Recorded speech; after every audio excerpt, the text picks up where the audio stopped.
C'est la vie derrière le nom qui fait trembler les démons. C'est la vie derrière le nom, un tonnerre contre l'ennemi. La vie même de Jésus-Christ, en nous c'est le Saint-Esprit. C'est la vie que nous vivons, qui fait trembler les démons. C'est la vie derrière le nom, qui fait trembler les démons. C'est la vie derrière le nom, un tonnerre contre l'ennemi. La vie même de Jésus-Christ, en nous c'est le Saint-Esprit. C'est la vie que nous vivons, qui fait trembler les démons.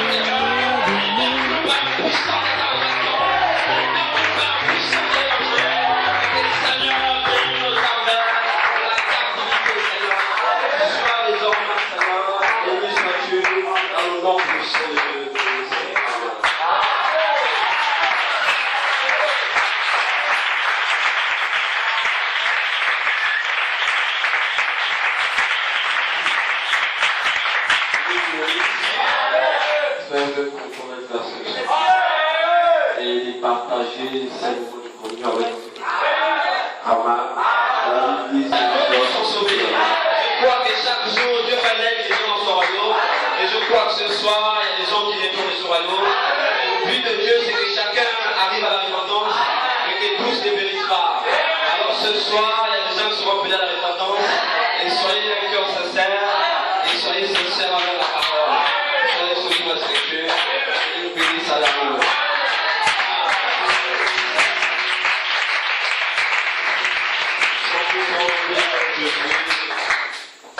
Premier chapitre.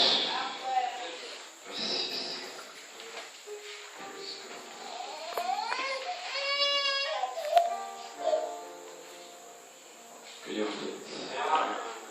Moi je suis à la page. Après la mort de Moïse, serviteur de l'Éternel, l'Éternel dit à Josué, fils de Nun, serviteur de Moïse: Moïse, mon serviteur, est mort. Donc sa cause s'est arrêtée là. Quand tu es mort, c'est fini quoi. Puis les purgatoires, il n'y a plus de purgatoire. Et c'est fini avec ce monde intérieur. Donc ça veut dire que tu rentres dans une autre vie désormais et que tes parents ne peuvent plus rien faire pour toi, tes amis ne peuvent plus rien faire pour toi. C'est fini pour toi. Donc tu iras maintenant à ton Créateur. Amen. Merci Seigneur. Il dit: Moïse, ton serviteur est mort, maintenant lève-toi, passe ce Jourdain, toi et tout ce peuple, pour entrer dans le pays que je te donne aux enfants d'Israël. Tout lieu que foulera la plante de vos pieds, je vous le donne, comme je l'ai dit à Moïse. Vous aurez pour territoire depuis le désert, de le Liban jusqu'au grand fleuve, de le fleuve d'Euphrate, tout le pays des Égyptiens jusqu'à la grande mer vers le soleil couchant. L'une ne te tiendra devant toi tant que tu vivras. Amen. C'est le Seigneur qui fait cette promesse. Et nous croyons que tout ce que le Seigneur dit, ça s'accomplit. Et le Seigneur, s'il dit ça, c'est qui pour toi. Et s'il a dit ça à Jésus, c'est qui croit en Jésus. Et vous voyez, Dieu met en chacun les capacités. Et il savait que Jésus était capable. Amen. Merci Seigneur. L'une ne tiendra devant toi, donc tu me vas, je serai avec toi comme j'ai été avec Moïse. Je ne te laisserai point, je ne t'abandonnerai point. Fortifie-toi et prends courage, car c'est toi qui mettras ce pays, ce peuple en possession du pays, que j'ai juré à leur peur de leur donner. Que Dieu vous bénisse, avec nos têtes inclinées. Béni sois-tu Seigneur, nous avons fait la lecture de ta parole, tu nous propres croyons de ta parole. Bénis-nous Seigneur, à la lecture de ta parole. Apporte la réelle compréhension, ôte l'esprit des compréhensions et des confusions, Seigneur. Transforme-nous dans le nom de Jésus. Amen. Nous asseoir.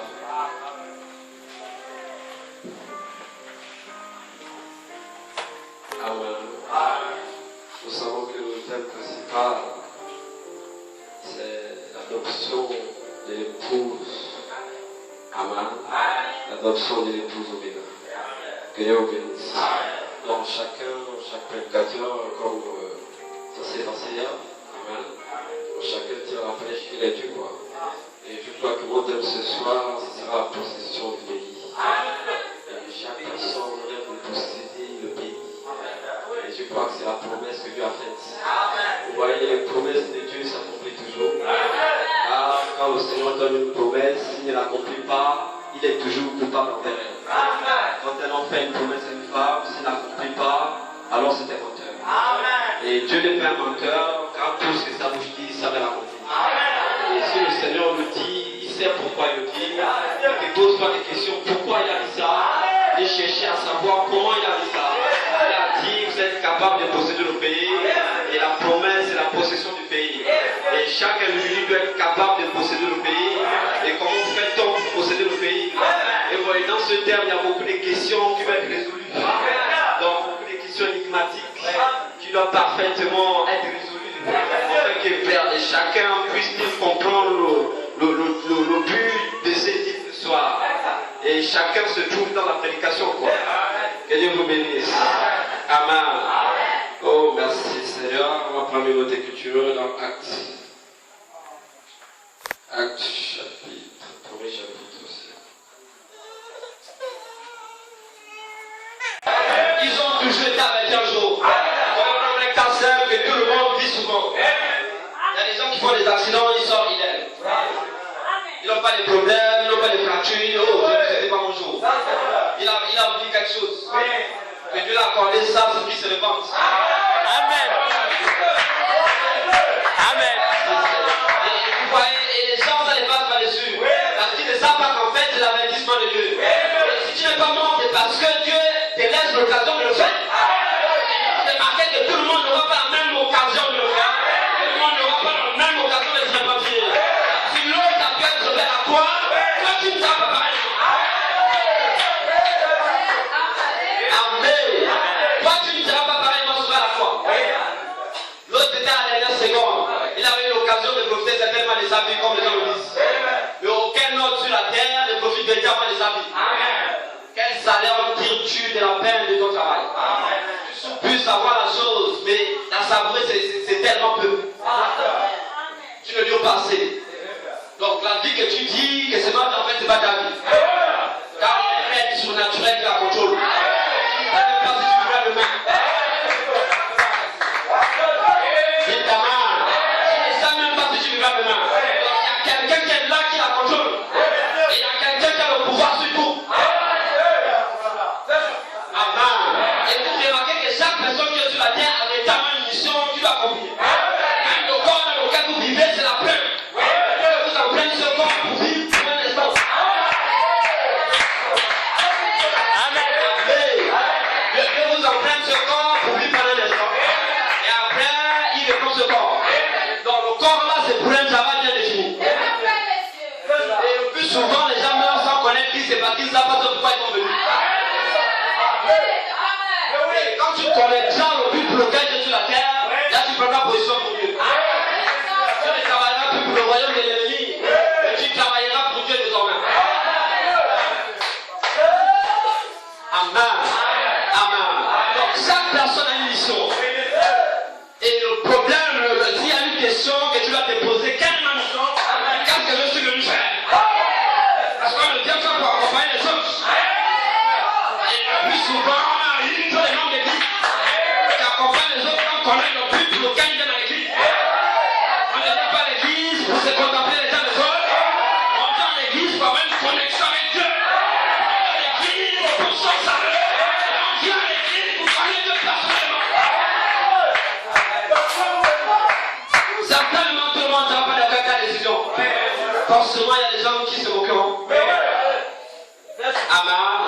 Mais une fois arrivés là-bas, ils vont regretter.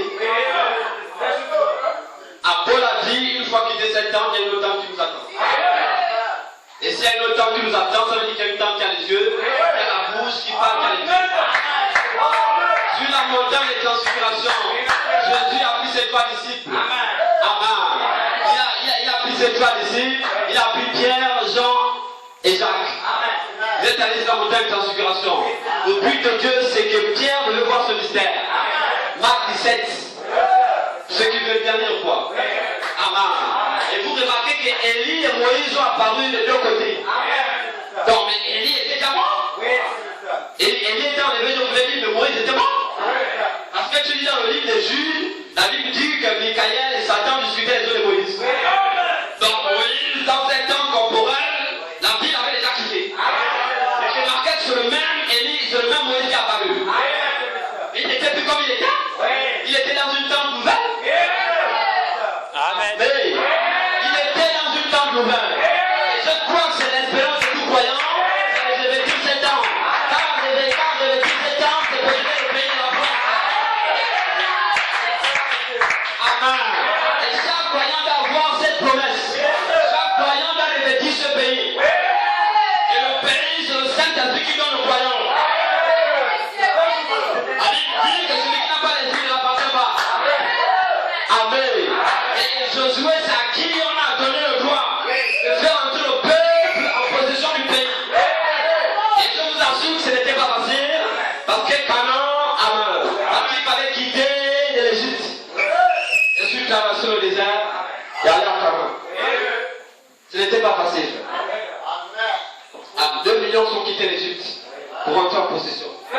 C'était la justification, la sanctification et le Saint-Esprit. C'est les 3 étapes qui ont dû franchir. Amen. Et vous remarquez, on est justifié en croyant en Christ au moyen de la parole. Et on est sanctifié par le sang de Jésus. Et le sang de Jésus, ce n'est pas les globules blancs. Ce n'est pas les globules rouges. C'est l'Esprit qui est en vous. Car lorsque Jésus a été morti à la croix, tu pouvais flotter ce sang, ne te purifiais pas. Amen. Ça ne te sauvait pas. Mais quel est donc ce sang qui sauve? Donc c'est pas un sang physique. Et Dieu ne peut mentir. Tout ce qu'il voulait, c'est que la vie qui était en Jésus sorte.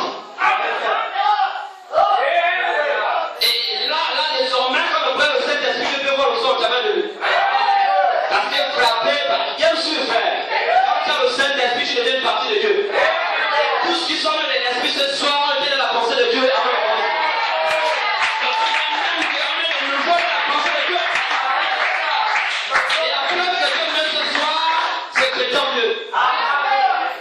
Et il a dit un jour à Aman, il a dit un jour, où étais-tu? Lorsque les fils de Dieu poussaient les cris de joie. Lorsque Dieu posait les fondements de la terre. Où étais-tu? Ça veut dire qu'il était quelque part. Dans les fils de Dieu jubilaient. Dans les fils de Dieu étaient au commencement. Et le commencement, c'est pas le commencement du temps. C'est le commencement du temps. 500 monts péris. À quoi les Akan? Merci Seigneur. Akan avait volé la tunique. Il avait volé les lingots. Il avait introduit ça dans le camp. C'était le péché de l'ennemi introduit dans le camp. C'était le péché du monde introduit dans l'église. Introduit le péché du monde dans l'église. L'église devient comme le monde. Et si l'église est devenue comme le monde, c'est que le péché du monde sont venus à l'église.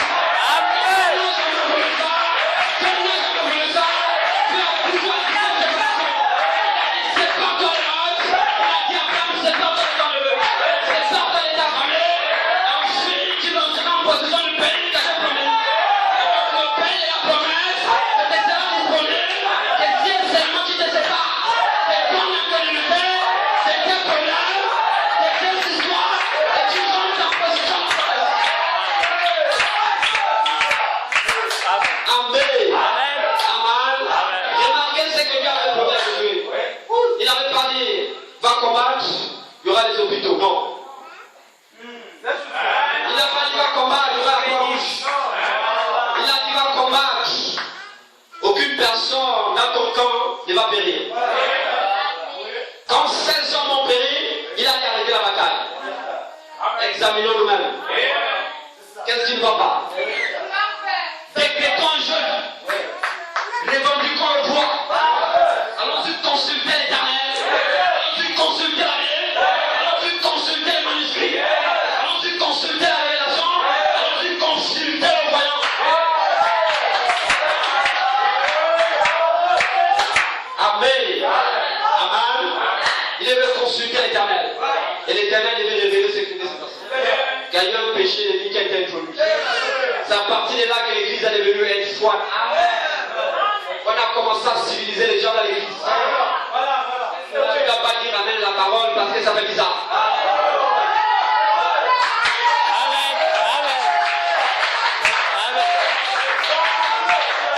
Aussi longtemps que la parole est claire, je me dois de dire amen.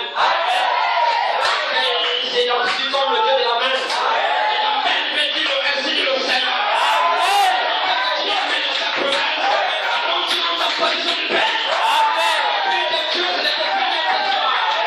Quand tu vas avoir la même promesse ce soir, que tu vas rentrer en position de Seigneur. Tu l'as promis quand que soit réglé. Le problème c'est que l'église sommeille. Le problème c'est que l'église dort. L'église dort et va me quitter toi. Comment on fait pour entrer dans la promesse? Le pont des 1 Corinthiens 12. Par un seul esprit. Nous sommes entrés dans le corps de Christ.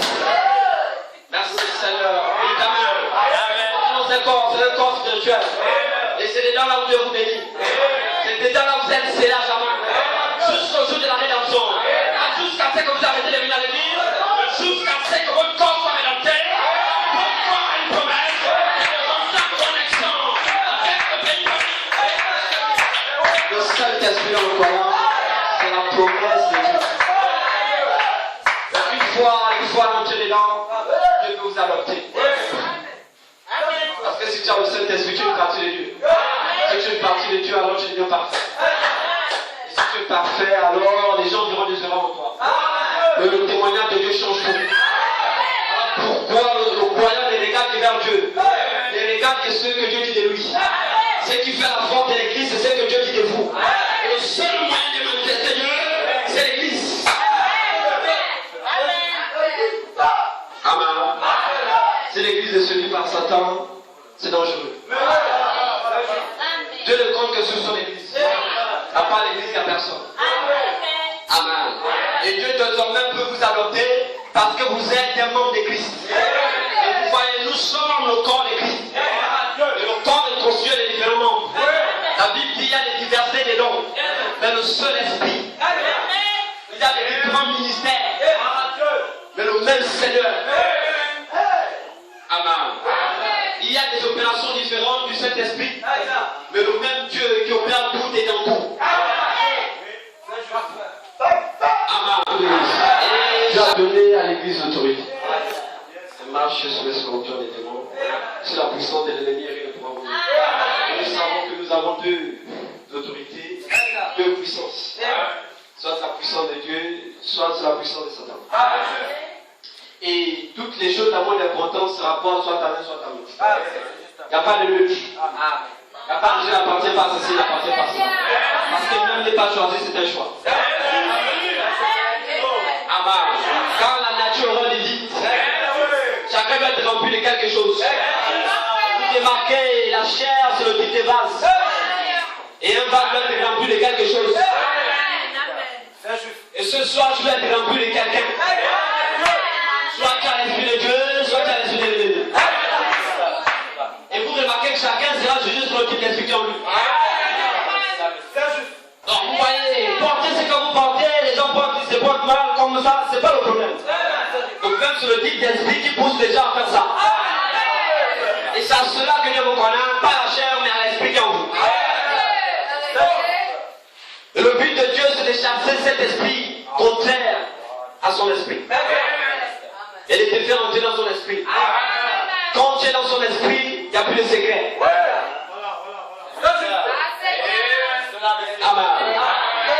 Quand l'époux et son épouse sont mariés, il n'y a plus de secret. Une véritable épouse doit connaître ce que son époux fait. Une véritable épouse doit connaître avec qui son mari marche. Une véritable épouse doit savoir ce que son époux fait. Si tu ne sais pas ce que ton époux fait, alors véritablement ce n'est pas ton époux. C'est quelque part, il y a quelqu'un qui connaît véritablement ce que ton époux fait. C'est ça l'église. L'église doit savoir ce que Christ a promis pour elle. Parce que le problème, c'est que si tu n'utilises pas l'autorité qu'il t'a donnée, c'est toi qui vas utiliser ça pour toi. Bien dit, monsieur. Voilà pourquoi les gens sont toujours esclaves. Malgré liberté. La liberté se trouve en Christ. En dehors de Christ, il n'y a pas de liberté. Car il n'y a aucune personne sur la terre qui n'ait eu soif de quoi que ce soit. La soif, quelque chose, il y a quelque chose en vous qui vous donne la soif. Et cette soif-là, ce n'est pas l'homme qui le fait. C'est Dieu qui crée cette soif en vous. Afin que vous ayez ardemment désir de lui. Afin que vous ayez ce désir de l'adorer. Le peuple de Dieu se descendait cette soif. Amen. Maintenant, on veut détourner cette soif pour les choses de vie du monde. Le Dieu, il veut de cette soif pour le servir. Il veut de cette soif pour que vous l'aimez. Il veut de cette soif pour que vous marchiez sur vos secrets. Il veut de cette soif pour que vous possédez ce qu'il a dit de vous. Amen. Que Dieu vous bénisse. Que Dieu soit béni à jamais. Amen. Et ça, c'est très important pour l'Église. C'est très important. Et Jésus a dit, si tu n'es né d'eau et d'esprit, tu ne peux voir le royaume. C'est une obligation. Mais tu ne peux pas jouer avec. Amen. Si tu ne n'aimes pas, c'est que tu n'es pas un fils. Un fils n'est pas n'importe qui dans la maison. Parce qu'un fils a plus de droits que le serviteur. La servante qui nettoie la maison, le fils a plus de droits que lui. Parce que le fils a quelque chose qu'il hérite. Et la servante ne peut pas hériter. Et l'héritage du fils, c'est ce que le père a dit qu'il va posséder. Le père a dit que le Saint-Esprit, c'est pour toi, c'est ta promesse. Amen. Amen. Et ça, personne ne peut te l'arracher. Quand Jésus a dit, aucune chose ne peut nous ravir de ma main. Amen. Quand tu es en Christ, désormais tu es dans sa main. Et tu ne peux plus rien. Tu deviens prisonnier. Si tu crois que la parole est facile à vivre, amen. Car l'autre qui est dans le monde est fait comme ce que tu fais. Il ne pourra pas. Parce que c'est que c'est compliqué. Ce sera difficile à laisser. C'est Christ qui te fait vivre ça. Amen. Amen. Que Dieu vous bénisse. Que Dieu soit béni à jamais. J'espère que vous avez compris ce soir le but de la promesse de Dieu.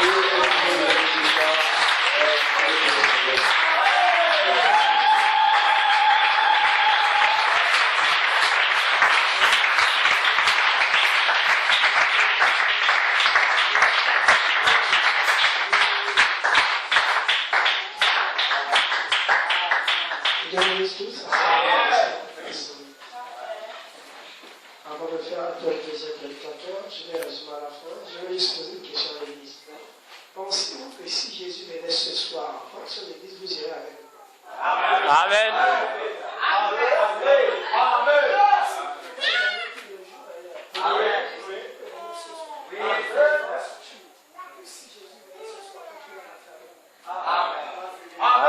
Parce que normalement, tous nos jeûnes, nos prières, tout ce que nous faisons là, c'est pas le ciel.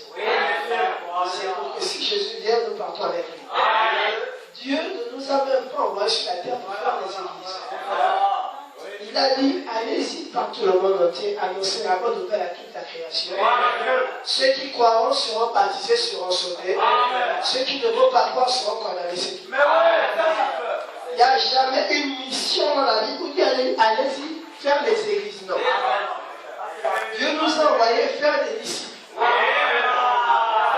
Et les disciples, c'est ceux qui vont croire et qui vont être sauvés. Or, il dit ceux qui croiront seront baptisés, seront sauvés. Il ne s'agit pas du baptême d'eau. Parce que même quand tu te fais baptiser d'eau, ça ne pardonne pas tes péchés. Tu peux te faire même baptiser 1000 fois. Ça ne va jamais pardonner tes péchés. Parce que le baptême, selon les